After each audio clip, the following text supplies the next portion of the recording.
Hello, good day to you guys. So I'm gonna teach you how to make a splash screen to fit any resolution, be it like a TV, high resolution TV, or any kind of small TV or a mobile device. It will just fit any screen.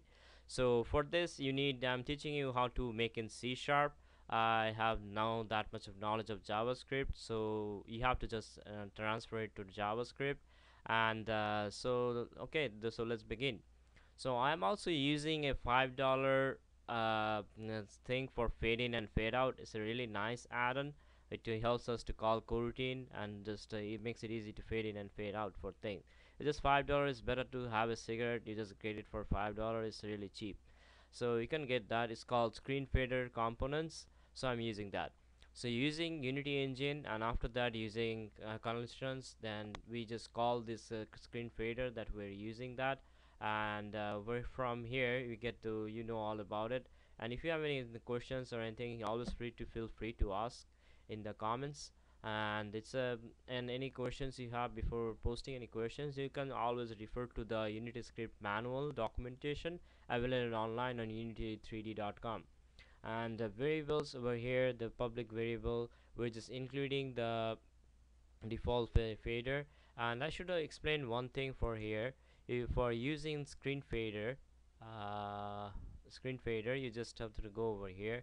There's a readme section. You can always read it. It's really nice and easy to use. It's simple. So to use that, you go to prefab, and there's kind of four kind of screen fading option.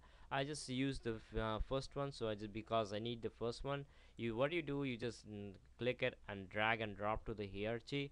Okay, and after that you go. Sorry, my computer is a little slow. So come over here, you just drag it, and after that you just click the main camera and you just go back to the test script.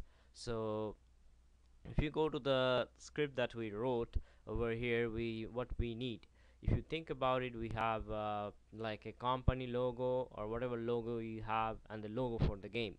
So we need two images to for the splash screen. So we get into texture 2D the first, and what text, the string is a text the first, and after that we get like texture 2D second. We get the what text to first. If you go below, you'll know why we are doing that.